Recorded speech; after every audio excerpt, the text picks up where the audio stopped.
영광의 왕 할렐루야. 이제 강단에 보라색 촛불이 3개가 켜져 있습니다. 대림절 셋째 주일을 의미하고 있지요. 이 보라색의 의미는 회개의 의미에 초점을 맞추고 있습니다. 예수님의 오심은 나 같은 죄인을 구원하기 위함으로 오셨고, 이제 다시 오실 예수님 우리가 또 동시에 종말론적으로 기다리는 가운데 항상 우리가 삶의 자리에 거룩이 자리 잡고 있어야 할 것입니다.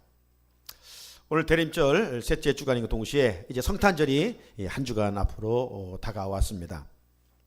이쯤 되면 내년에는 거리에 성탄 캐롤이 많이 울려 퍼지고, 또 가게에도 많은 장식들을 하고 성탄 캐롤이 울려 퍼지는데, 요즘은 경제가 어려운지 그런 분위기가 느낄 수가 없습니다. 그런데 뉴스에서 왜 요즘 그렇게 캐롤을 이 가게에서 하지 않느냐, 이 노래의 저작권 문제가 있기 때문에 그렇다, 또 그렇게 진단을 하고 있습니다. 세상 사람들이 성탄절을 맞으면서 뭐 장식을 요란하게 하고 어떤 캐롤을 또 이렇게 저렇게 틀고 분위기에 젖어 사는 것, 그게 중요한 것이 아닙니다. 중요한 건 뭡니까? 성탄의 의미를 바로 알고 성탄을 맞는 것 아니겠습니까? 주인공 없는 성탄의 그 화려한 것은 무엇이겠어요? 자기 만족에 불과한 것이죠. 상술에 불과한 것입니다. 오늘은 다시금 성탄절을 한 주간 앞둔 이 시점에서 우리가 오신 예수를 어떻게 또 기다려야 될 것인가, 한 번쯤 물음을 던지고 거기에 합당한 한 주간의 삶을 지날 수 있어야 하겠습니다. 성탄절은 온 세상이 기뻐할 그날 축제입니다. 이 날을 맞이하면서 우리 그리스도인들은 어떤 화려하게 요란하게 성탄 장식은 하지 못할지라도 여러분들 가정에서 성탄목이라도 하나 세워보면서 이 땅에 구원자로 오신 예수 그리스도의 탄생의 의미를 깊이 헤려보았으면 좋겠습니다. 저 장식은 우리 집에 한 것을 제가 사진으로 찍었어요. 자, 여러분, 군대에서 전역하게 되면 상관에게 전역 보고를 합니다. 충성. 그리고 이제 전역을 하게 되는데, 군대 다녀온 우리 남자분들은 그 시간을 결코 잊을 수가 없을 것입니다. 저녁에 부대 정문으로 나오면 참 공중에 나는 새를 봤을 때 우리의 기분도 정말 하늘을 날 것 같은, 정해진 군 복무를 마치고 이제 제대했기 때문에 그 마음 얼마나 기쁜지 몰라요. 그렇다고 이제 저녁에서 부모 곁으로 가고 또 고향으로 간들, 실상 일이 없으면, 직업이 없으면 그때부터 백수 생활을 들어가야 돼요. 학교를 다니면 비싼 수업료를 준비해서 다녀야 되고요. 그동안 군대에 머무른 동안에는 의식주 걱정 안 했어요. 다 입을 것, 먹을 것, 잠자는 곳이 다 보장이 됐어요. 적지만 월급도 나왔어요. 하지만 전역하면 이제 그런 혜택은 없어지게 되죠. 실상 이제 어쩌면 더 큰 인생의 고난길이 열려질 수도 있습니다. 하지만 전역했다고 하는 그 생각하면 그냥 기쁜 것이죠. 즐거운 마음이 있습니다. 지금은 우리나라 군인들이 2년 채 못되게 군 생활을 하는 것 같아요. 자, 제가 또 오늘 왜 이렇게 군 이야기를 하느냐, 바로 이제 오늘 본문의 배경들이 그런 군 생활이기 때문에 그렇습니다. 지난번에도 얘기 드렸고, 자, 이제 두 지파 반 요단 동편에 가족들을 놓아두고 요단강을 건너서 요단 서편에 와서 7년간 군 복무를 한 거예요. 7년 동안 전쟁에, 우리는 지금 휴전 상태에서 언제 전쟁이 일어날 것인가, 이런 상황에 있지만 이 두 지파 반은 9지파 반과 더불어서 이 12지파가 요단강을 건너서 가나안 정복 전쟁을 7년 한 겁니다. 7년. 자, 그리고 드디어 정복한 후에 전역 보고를 한 다음에 이제 요단 동편으로 돌아가는 그런 과정입니다. 이 두 지파 반이 여호수아 장군에게 저녁 보고를 하고 어디까지 돌아가느냐? 지금 요단 강가에 돌아왔어요. 요단 강가에. 요단 강가에 도착하니까 이 많은 생각들에 잠기는 거예요. 예? 이 요단강이 어떤 곳입니까? 하나님의 은혜, 하나님의 역사를 경험한 곳이에요. 일찍이 저들이 이 요단강을 어떻게 건넜습니까? 실상 여호수아와 더불어서 이들이 요단강을 건널 때 물이 넘쳐 흘렀잖아요. 몸에 거두는 시기라 물이 가득 찼어요. 물이 가득 찼는데 어떻게 건너갑니까? 그런데 하나님께서 명령을 내리셨죠. 제사장들로 하여금 여호와 법궤를 메고 그 흐르는 물에 발을 내디뎌라. 그러면 물이 멈출 것이다. 여러분, 우리가 말로 그러지 그 깊은 물에 발을 내딛는 것은 죽는 것 아닙니까? 그런데 하나님은 우리의 이성을 혼란하게 만들어요. 네? 역설적이 항상 네가 살고자 하느냐 죽어라, 네가 죽고자 하느냐 살아라, 계속 이런 역설 아니에요? 주어라, 그게 복이다. 움켜쥐면 너 그거 망한다. 그래서 순종했더니 그렇게 넘치던 물이 말랐어요. 그리고 이스라엘 백성들이 그 요단강을 건너 이제 본격적인 요단 서편 가나안 땅을 가지 않습니까? 거기에 도착해 보니까 그 옛날 생각들, 은혜 받은 생각이 드는 거예요. 한편으로는 그 요단강이 어떤 곳입니까? 사랑하는 자기 가족들을 요단 동편에 두고 그 강을 건너 전쟁에 나갔던 그런 헤어짐의 아픈 장소이기도 해요. 그래서 곰곰이 생각해봐요. 이 강을 건너서 7년 동안 그냥 놀러 간 게 아니에요. 휴전 상태에 있는 것도 아니에요. 전쟁으로 가는 거. 전쟁으로. 전쟁터에서 얼마나 많은 사람이 죽습니까? 그런데 그 전쟁터에서 죽지 아니하고 하나님이 함께 하시고 인도하시고 도와주시고 승리케 하셔서 이기게 하시고 지금 다시 이 요단 강가에 와서 지금 이렇게 있으니 생각만 할수록 하나님께 감사한 거예요. 그리고 7년 동안 같이 가나안 정복 전쟁에 싸웠던 그 9지파 반 함께 그 전우들을, 친구들을 생각하니까 그들이 함께 나와 도와줬기 때문에 또 내가 지금 살아 호흡하고 있는 거 아닌가? 이런 생각들을 하니까 모든 것이 감사해요.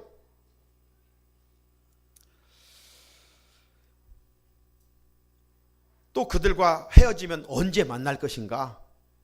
그런 아쉬운 마음이 또 스쳐 지나가고 있습니다. 이제 군대에서 한 2년 동안 군복무하다가 전역하게 되면 어떤 일이 있냐면 서로 막 주소를 주고받아요. 주소 주고받고 이제 사회에 가서도 꼭 우리 만나서 서로 연락하고 지내자. 네. 처음에는 좀 그러고 하는데 이제 시간이 흐르면 어떤 혈연도 뭐 지연도 아니기 때문에 이 군에서 만난 이 전우의 관계가 좀 희석되고 그냥 헤어지게 되는 것을 보게 됩니다. 제 같은 경우에도 몇 번 만났어요. 만났는데 지금은 전혀 만나는 사람이 없지요. 아무튼 이 요단 강가 이 두 지파 반에게 정말 하나님의 은혜를 상기하는 그런 곳이었던 것에는 틀림이 없습니다. 그래서 이제 두 지파 반이 요단 동편으로 가기 전에 이 요단강가 서편에 한 가지 어떤 기념을 하기 위하여 무언 행동을 하게 되는데 그것이 무엇입니까? 제단을 쌓는 일이었어요. 오늘 10절을 보면 요단가에 제단을 쌓았는데 보기에 큰 제단이었더라. 왜 이들이 가족들 7년 동안이나 보지 못해서 얼마나 보고 싶었어요. 빨리 강 건너 갈 일이지. 왜 거기에 머뭇거리면서 거기에 제단을 쌓았더니 막 큰 제단을 쌓았는가? 뭔 이유가 있지 않겠어요? 그것은 다른 게 아니라 그동안 베풀어 주신 하나님의 은혜를 기념하기 위함이었어요. 그리고 장차 12지파 모두가 지금은 요단강을 통해서 갈라져 살고 있지만 민족적으로도 하나 되고 또 신앙적으로도 유대감을 공고히 하기 위해서 이들은 참 좋은 목적, 선한 목적을 가지고 거기에 큰 제단을 세웠어요. 여기 제단을 세웠다고 말하지 않냐고 이 큰 제단이라고 이렇게 이야기하고 있어요. 큰 제단? 그래 뭔가 제단이 또 어디에 있는데 비교하니까 큰 제단 아니겠어요? 그럼 어떤 제단과 비교해서 큰 제단이냐? 당시 이 요단 서쪽에는 가나안 땅에 실로에 여호와의 성막이 있었습니다. 그 실로 성막의 번제단보다 더 크게 제단을 세웠다 이 말이에요. 자, 아무튼 두 지파 반은 정말 좋은 의미에서 요단 강가에 큰 제단을 세웠던 것이죠. 사랑하는 성도 여러분, 이런 맥락에서 하나님이 이 시간 우리에게 첫 번째 주는 교훈이 뭐냐? 우리도 받은 바 은혜를 기억하고 어떤 흔적들을 남기며 살아가자 이것이죠. 우리가 하나님의 말씀을 듣다 보면 어떤 한 말씀이 내게 와 닿는 말씀이 있어요. 우리가 매일 읽는 큐티 말씀을 읽다 보면 어떤 한 말씀이 내 마음에 큰 은혜가 되고 감동이 되는 말씀이 있어요. 내 죄를 막 깨닫게 하는 말씀, 내가 절망에 있는데 그 말씀이 막 나에게 큰 소망과 축복으로 와닿는 말씀, 이런 말씀이 있어요. 이런 말씀들을 우리가 마음에 새기고 묵상하며 지내는 일, 이런 말씀의 은혜의 흔적을 가지고 살아가는 일은 중요하다 이 말이죠. 그 말씀이 내 영혼을 건강하게 세워가기 때문입니다. 또 가정해 주신 은혜를 하나님의 교회의 흔적으로 남기는 이들도 있습니다. 제가 알고 있는 어느 집사님은 어머님이 신앙생활을 잘 하시다가 이제 돌아가셨어요. 그 어머니의 돌아가신 것을 기념하기 위해서 그 후손들이 교회에 10억을 드렸어요. 10억을 장학금으로 내는 것이죠. 그래서 이제 다음 세대들을 잘 양육해가는 그런 흔적들을 남겨놓고 있는 것을 보게 됩니다. 이 얼마나 귀한 일입니까? 그리고 어느 교회에서는 이제 임직자들이, 우리 교회에서는 이제 임직자들이 적습니다만은 어제 기독 공부에도 보니까 뒷 광고에 강서구에 있는 이 어느 교회에서는 수백 명의 임직 예식을 하게 되더라고요. 그러면 그들이 이제 하나님께 감사하여 드리진 예물을 가지고 그 교회가 그렇다는 것이 아니라 선교지에 개척교회를 세우는 그런 일들도 하는 교회들이 종종 있는 것을 보게 됩니다. 이처럼 어떤 일을 기념하여 선한 일에 헌신하는 것은 참으로 아름다운 일이고 모든 이들에게 도전이 되는 일이고 나아가서 하늘의 큰 상급도 주어지게 되지 않겠습니까?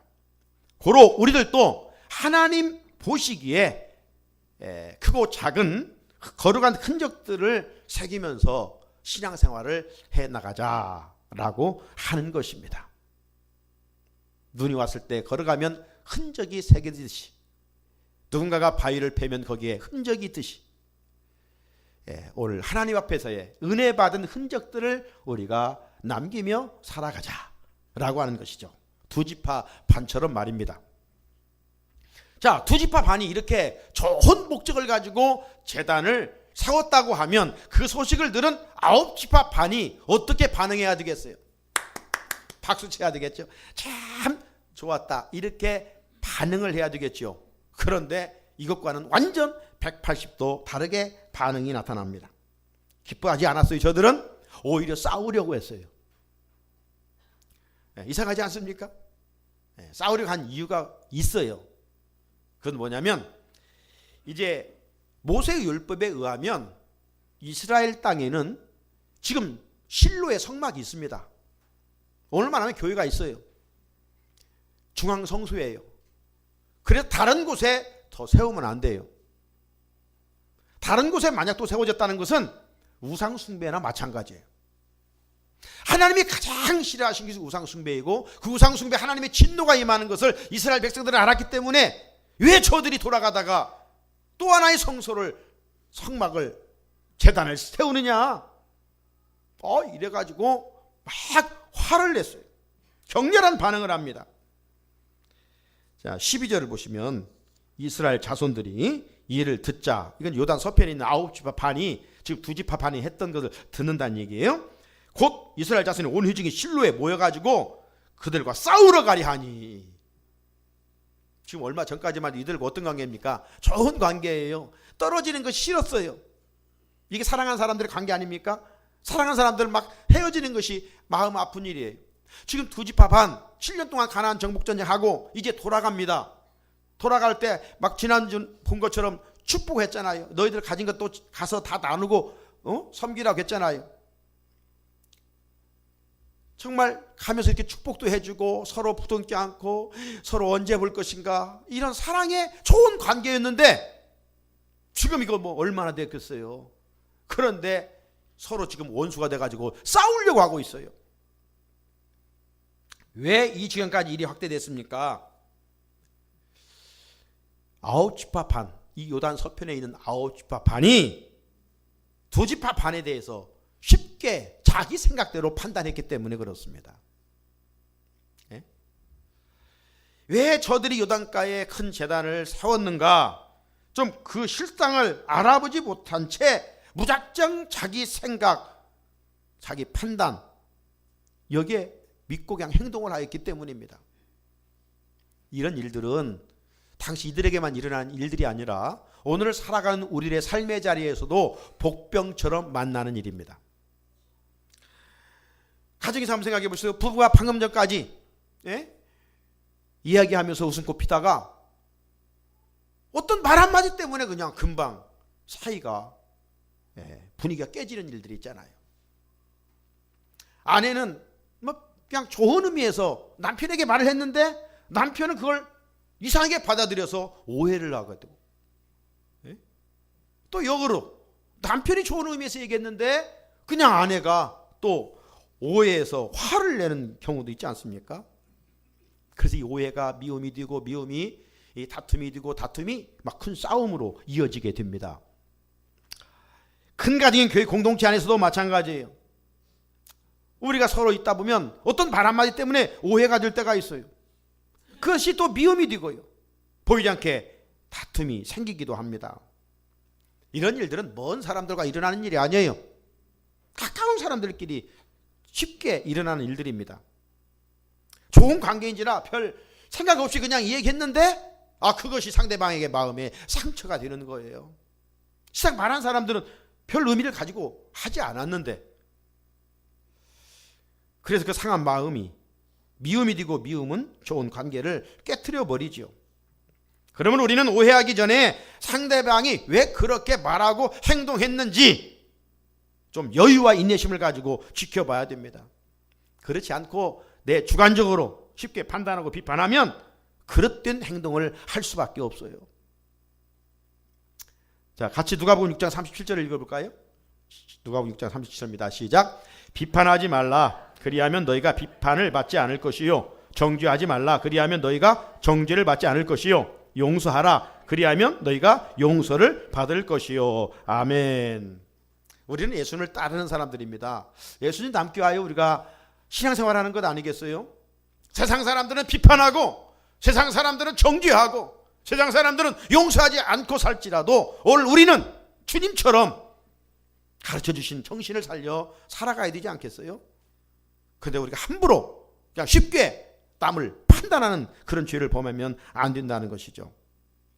만약 비록 상대방이 잘못했을지라도 그 잘못이 명명백백하게 분명하게 드러나기 전까지는 좀 인내하면서 기다려야 됩니다. 그렇지 않고 판단이 앞서 행동하면 교회 공동체에 혼란을 가져오게 돼 있어요. 9지파 반은 2지파 반이 요단강에 왜 큰 제단을 세웠는지 분명 율법에 가르침은 있습니다. 하지만 2지파 반이 왜 그곳에 세웠는지 한 번쯤은 물어봐야 될 거 아닙니까? 너희들 왜 세웠느냐? 율법을 모르느냐? 하나님이 싫어하신 걸 모르느냐? 왜 세웠느냐? 그 한 번만 물어봤더라면 그렇게 흥분하지도 않고 또 화를 내고 싸우려 하지도 않았을 것입니다. 자, 그렇다면 2지파 반은 왜 거기에 큰 제단을 세웠는가? 그건 다른 이유가 아니에요. 요단강이 지형적으로 우리를 나눴지만 우리는 둘이 아니라 하나다. 아홉 지파판 너희들이 수가 많으니까 혹 훗날 우리 후손들이, 너희의 후손들이 우리 후손들을 무시해버려서 너희들은 우리와 같은 하나님의 백성이 아니다 라고 할까봐 저희들은 나름대로 거기에 기념이 되기 위해서 그런 목적을 가지고 거기에 제단을 세웠던 거예요. 둘이 아니다, 우리는 하나다, 하나니까 우리는 오로지 하나님만 섬기겠다, 여호와 하나님만 잘 섬기겠다, 이런 의미를 가지고 거기에 단을 쌓았던 거예요. 물론 두 지파 반 사람들의 행동도 경솔한 점은 있지요. 분명 율법이 엄하고 있으니까 한 번쯤 심사숙고하고, 만약 기념비를 세웠다면 이런 의미에서 세웠으니까 우리가 여기에서 저 실로 성막의 제단처럼 그런 활용을 위해서 아니라 우리는 단지 기념하기 위함이라고 좀 전해주기만 했어도 이런 불상사는 일어나지 않았을 것입니다. 하지만 요단강가의 이 제단 건립 사건은 양쪽 모두 실상 선한 마음이었죠. 선한 목적입니다. 두 지파 반은 어떻게 해서든지 우리는 하나요, 하나님을 섬기겠다, 후손들의 신앙 염려까지 생각하면서 세웠던 것이고, 이 요단 서편의 아홉 지파 반은 오직 하나님 한 분을 섬기는데 실로 성막에 있는데 왜 또 거기에 세워서 하나님의 진노를 받으려고 하느냐, 이런 거룩한 분노였기 때문에 다 양쪽이 다 좋았어요. 그래서 이 사건은 은혜롭게 마무리되는 것을 보게 됩니다. 사랑하는 성도 여러분, 우리들이 상대방의 행동을 쉽게 판단하고 비판할 때 어떤 결과를 낳게 되는지를 다시 한번 교훈해 주고 있습니다. 내 생각만 앞세우게 되면 상대방을 오해하게 되고 미워하고 다투고 싸우게 됩니다. 성숙한 그리스도인들은 항상 상대방을 배려하고 인내하면서 지켜볼 수 있어야 됩니다. 이런 사람이 진정 주님을 닮은 제자라고 할 수가 있겠지요. 자, 이제 공동체에 지금 문제가 발생했습니다. 자, 문제가 발생하면 여러분은 어떻게 해결해 가십니까? 오늘 우리 삶의 자리에 얼마나 많은 다양한 문제가 발생합니까? 자, 지금 요단 그 두 지파 반과 아홉 지파 반 사이에 지금 분쟁의 소지가 일어났잖아요. 그때 이 아홉 지파 반이 찾아간 곳은 다른 곳이 아니라 실로 성막을 찾아갔습니다. 아주 중요한 교훈을 우리에게 주고 있는 것이죠. 우리들이 삶의 자리에 문제가 생겼을 때 인간적인 방법을 앞세우려고 하지 말고 먼저 하나님을 찾아라, 하나님을 찾아라. 네? 성막의 실체인 교회에 올라와 하나님께 문제를 내려놓으라는 것입니다. 이것이 문제 해결의 지름길이에요. 이런 맥락에서 우리가 섬기는 교회는 은혜의 통로입니다. 은혜의 통로예요. 저들은 실로 성막에 모여서 처음에는 막 어떤 의견들이 강했습니까? 저 두 지파 반 우상 숭배를 했으니 하나님의 진노가 저들만이 아니라 우리들에게 임하기 전에 빨리 가서 저들을 다 죽여야 된다. 이런 의견들이 막 대두가 됐어요. 그런데 시간이 좀 흐르면서 토론의 결론은 뭐냐? 신앙이 좋은 제사장 비느하스와 각 지파의 대표되는 오늘 본문의 천부장으로 소개되고 있는데 그 10명을 협상단으로 그들에게 파송하기로 결정을 하게 됩니다. 자, 이처럼 우리가 어떤 문제가 일어났을 때 하나님께 물으면 하나님이 가장 좋은 길로 인도해 주셔요. 네. 오해할 일을 오해하지 않게 하시고, 미워할 일을 미워하지 않게 하시고, 다툴 일을 다투지 않게 하시고, 싸울 일을 싸우지 않게 막아주시는 거예요. 왜? 때에 맞는 지혜를 하나님께서 구하는 자에게 주시기 때문인 줄로 믿습니다. 그러므로 우리는 항상 인간적인 감정을 앞세우려고 하지 말고 문제가 있을 때 하나님께 물어야 돼요. 그러면 하나님께서 우리에게 지혜를 주셔서 모든 것을 화목하게 만들어 가시는 것이죠. 자, 비느하스와 10명의 이 천부장들이 두 지파 반에게 나아가서 이렇게 말합니다. 16절, 여호와의 온 회중이 말하기를 너희가 어찌하여 이스라엘 하나님께 범죄하여 오늘 여호와를 따르는 데서 돌아서서 너희를 위하여 제단을 쌓아 너희가 오늘 여호와께 거역하고자 하느냐. 이 말을 한마디로 말하면 왜 또 다른 제단을 세워가지고 하나님의 진노를 받으려고 하느냐. 네? 하나님의 진노를 받으려고 하느냐. 지금 이들이 바른 판단은 아니었지만 우상 숭배에는 반드시 하나님의 진노가 임하죠. 고로 오늘 우리들도 하나님보다 더 사랑하는 우상숭배를 범해서는 안 돼요. 자식이 귀하지만 하나님보다 귀할 수는 없어요. 물질이 우리에게 소중한 것이지만 물질 위에 하나님을 두면 안 되죠. 물질보다도 더 하나님을 사랑하는 그리스도인이 돼야 되지, 물질의 노예가 되어 물질을 하나님처럼 섬기면 그건 우상숭배죠. 물질을 관리하라고 했지 물질의 종로로 달라고 했습니까? 자, 협상단들은 두 지파 반에게 지금 회개를 촉구하면서 지난날 이 이스라엘 공동체에 범죄하여 하나님의 진노가 임한 두 가지 사건을 두 지파 반에게 이야기를 합니다. 그 중에 하나가 첫 번째 17절에 나오는 부올의 죄악 사건입니다. 어떤 이야기입니까? 이스라엘 백성들이 광야를 지나고 있었을 때 시딤이라고 하는 곳에 이르렀습니다. 그 시딤에 이르렀을 때 이 이스라엘 백성들이 모압과 미디안의 여인들을 미혹을 받아가지고 그 모압 신들을 섬기게 되고 그 여인들과 음행한 짓을 하게 됐습니다. 하나님이 싫어하신 일을 하게 됐던 거예요. 이로 인해서 하나님의 진노가 그들 가운데 임하는데 무려 연병으로 24,000명이 죽어갑니다. 이런 24,000명이 죽어가는데도 정신을 차리지 못하고 이스라엘 한 지도자였던 이 무랄이라는 사람이 이 미스바의 한 여인 고스비를 데리고 자기 장막으로 또 들어갑니다. 음행한 짓을 하려고. 지금 하나님의 심판이 무섭게 임하고 있는데 정신을 차리지 못하고 있는 거예요, 지도자가. 그때 의에 분노를 냈던 사람이 오늘 비느하스입니다. 이 비느하스가 가서 막 의에 분노가 나가지고 창을 가지고 와서 이 무라리의 고스비를 죽이게 됩니다. 이로 인해서 하나님의 진노가 멈춰지게 된 사건입니다.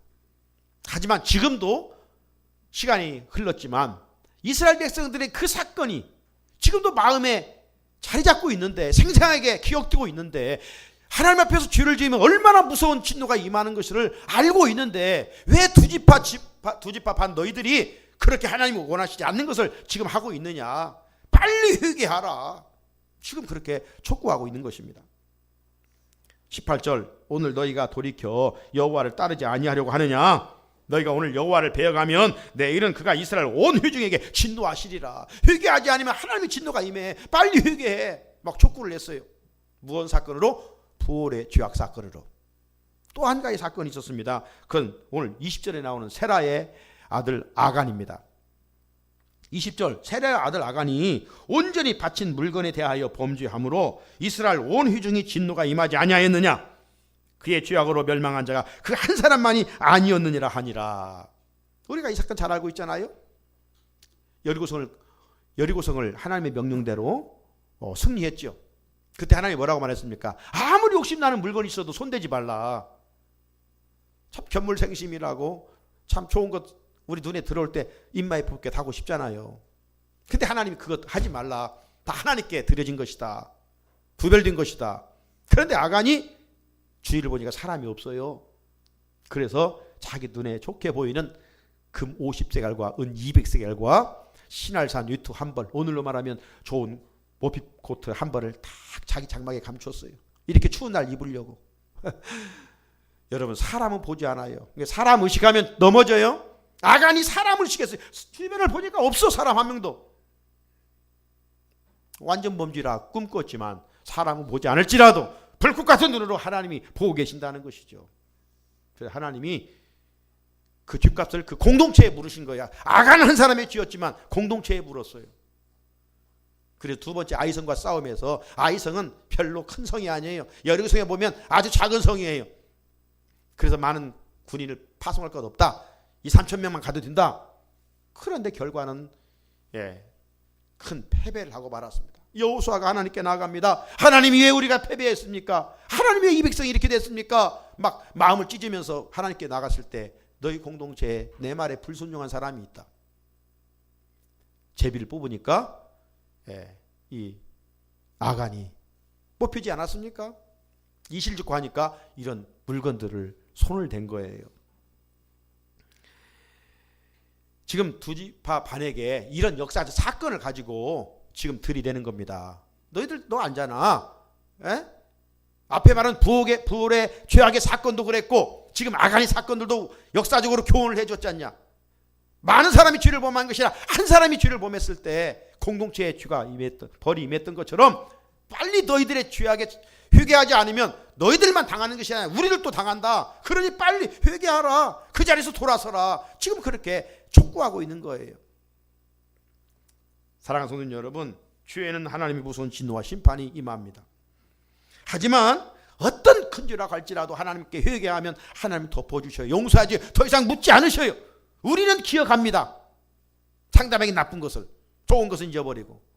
그러나 하나님은 좋은 것도 기억하실 뿐만 아니라 나쁜 것은 결코 회개하면 잊으시고 동이 서에서 먼 것처럼 깊은 바다에 우리 죄를 다 빠뜨려 버린다 하지 않았습니까? 회개는 죄인이 예수님의 안으로 들어와서 의인으로 새롭게 변화되는 것입니다. 회개는 마귀 앞에 살던 자가 방향을 바꾸어 하나님 앞으로 나와 그분의 찬양이 되는 권세를 얻는 길입니다. 회개는 큰 은혜죠. 고로 하나님은 회개하는 자에게 언제든지 용서와 생명과 평안과 구원을 선물로 주시는 줄로 믿습니다.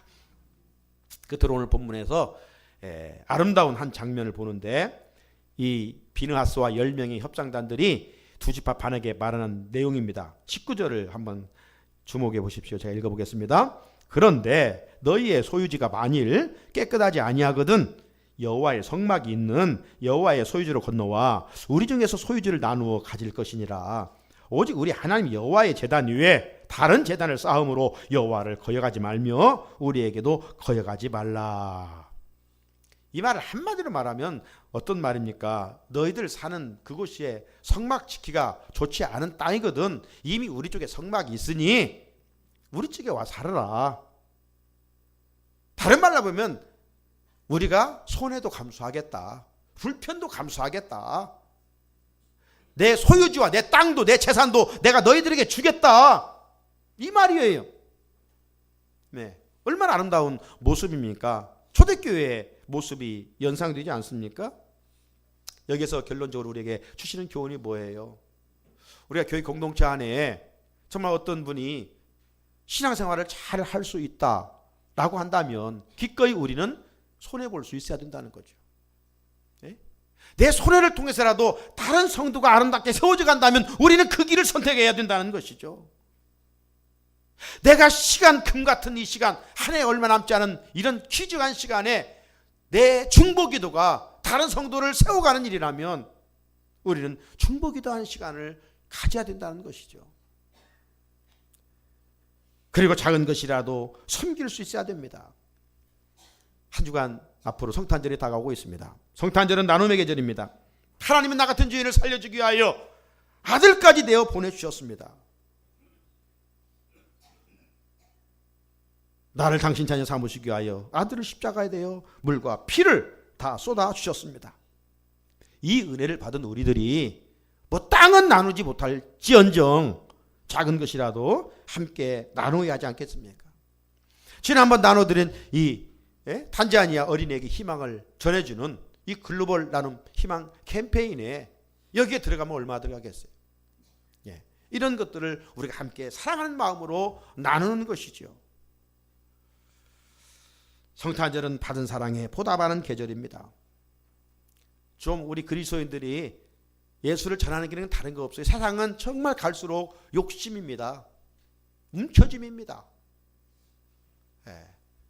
이미 주어진 것들을 감사함으로 받고 작은 것이라 나누고 손해볼 수 있어야 진정한 이 시대의 그리스도의 향기를 드러낼 수가 있는 것 아니겠어요? 지금 우리 교회와 그리스도인이 얼마나 비난받고 그 인지도가 땅에 떨어져 버렸는지 참으로 안타까운 오늘의 현실 속에서 누구를 탓할 것이 아니라 탓한다면 내 자신을 탓하고 내가 좀 더 정말 나누며 손해보는 자리에 서보자 이거죠. 하나님은 우리의 그 작은 행위들을 불같은 눈으로 감찰하시고 그 행위를 반드시 기억하셨다가 우리가 씻는 대로 30배, 60배, 100배의 열매를 맺게 하실 것입니다. 하늘의 상급으로 예비해 주실 것입니다. 말씀을 마칩니다. 대인관계 속에서 우리가 잘못하면 말과 행위로 오해할 수가 있습니다. 그때 오해는 어디에서 만들어집니까? 섣부른 판단에서 만들어지는 거예요. 그리고 오해는 공동체를 어지럽게 만듭니다. 우리 그리스도의 할 일은 비판과 판단에 앞서 이해하고 사랑하는 일입니다. 하나님은 죄에 대해서는 반드시 심판하십니다. 하지만 회개한 자에게는 묻지 않으십니다. 은혜와 긍휼을 베풀어 주십니다. 우리 용서받은 자입니다. 그러므로 용서하고 나누며 살아갈 수 있어야 합니다.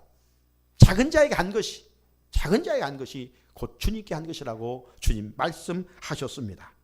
훗날 하나님께서 우리의 선행을 기억하시다가 큰 상급으로 되돌려 주실 것입니다.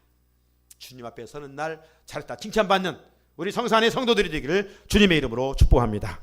우리 같이 주신 말씀 붙들고 한 대목 기도드리겠습니다.